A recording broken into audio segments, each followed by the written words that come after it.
Sudah berkali-kali kita ingatkan bahwa media internasional itu sudah di tangan globalis. Kalau globalis ada mau, maka berita itu di-alterate atau disesuaikan dengan tujuan mereka. Virus COVID muasalnya itu dibuat pengayaannya di laboratorium di Wuhan, dan itu tidak perlu diperdebatkan. Datanya banyak dan ada di mana-mana. Lalu bocor, di mana semua orang tahu itu dibocorkan. Sehingga menjadikan virus COVID adalah man-made disaster, petaka ciptaan manusia. Siapa manusianya itu? Ya globalis. Ketika berita internasional membesar-besarkan bertumbangnya orang di mana-mana di Wuhan, mulai dari yang mati mendadak, disebarkan secara masif ke seluruh dunia. Kemudian juga negara Eropa diberitakan banyak zombie dan total lockdown secara berlebihan. Ini adalah mesin perang, mesin propaganda. COVID menjadi senjata perang.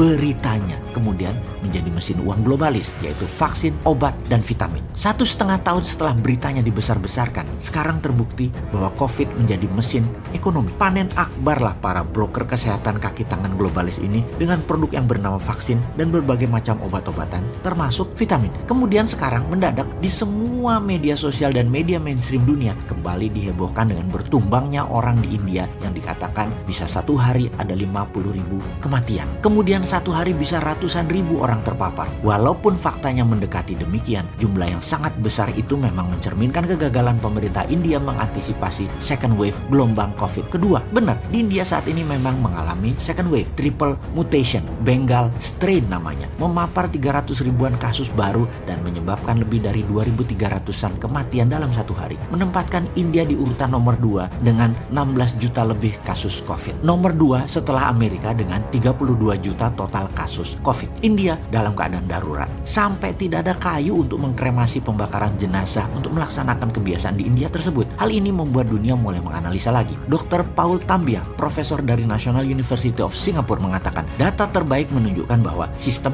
imunitas tubuh manusia yang tinggi jauh lebih bisa merespon multi-mutasi virus ketimbang antibodi vaksin. Kembali ke India. India punya varian double mutation B1617 di Maharashtra, gabungan mutasi dari varian E484Q dan L4523. Kombinasi ketiga strain berbeda lalu menghasilkan triple mutation, yaitu B1618. CSIR, Institute of Genomic and Integrative Biology, menyamakan triple mutation sebagai immune escape varian. Virus menempel di sel manusia dan sembunyi dari imun sistem. Dengan kata lain, Anda belum tentu aman dari berbagai varian ini walaupun Anda sudah divaksin karena kecepatan mutasi virus. Sebagai informasi tambahan, varian India sudah sampai Singapura. Kita harus segera bertindak sejengkal lagi masuk Indonesia. Perang melawan COVID ini, pemerintah harus 2 langkah lebih awal mengantisipasi mutasi virus. Apa itu 2 langkah lebih awal? Kita harus mempunyai alternatif jika ternyata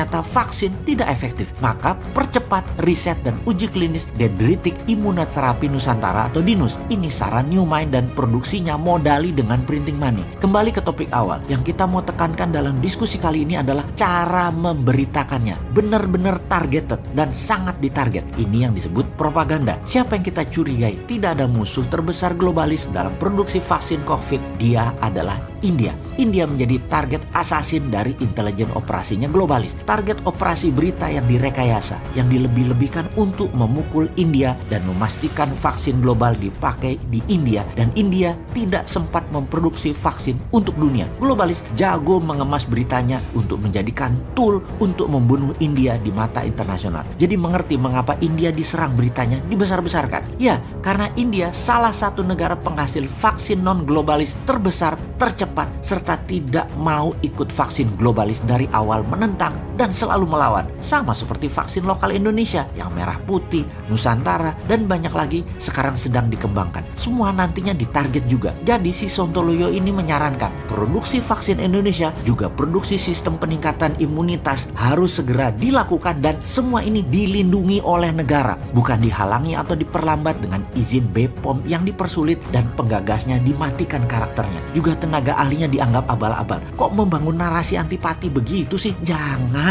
Ini keadaan darurat perang. Bela bangsamu. Mana nasionalismemu? Makanya kaum patriotis nasionalis New Mind ambil posisi. Posisinya adalah pro produk lokal. Juga vaksin yang telah dibeli pemerintah tetap didukung, namun kalau bisa 80%-nya atau mayoritas vaksin dan imunitas obatnya lokal prakarya anak bangsa. Kembali ke sistem perlindungan negara Indonesia. Itulah berkali-kali kita katakan, lobby-lobby politik luar negeri itu penting. Kalau tidak, sebentar lagi Indonesia diindiakan di berita internasionalnya. Bagaimana caranya? Di depan kita pura-pura taat pada globalis. Di dalam negerinya kita percepat produksi dinus. Efeknya berat loh kalau propaganda mematikan Indonesia sudah diluncurkan. Indonesia tidak bisa berumroh, tidak bisa berhaji, turis asing nggak ke Indonesia, produk Indonesia tidak bisa diserap pasar internasional, turis tidak datang ke Indonesia, orang Indonesia tidak bisa keluar negeri, dan banyak pengaruh negatif lainnya. Wes salah, jangan banyak mikir lagi. Sudah dibantu analisanya sama kaum New Mind. Actionnya jelas, menangkan perang melawan COVID dengan strategi politik luar negeri, printing money, vitamin gratis, genus gratis, vaksin lokal, dan dinus.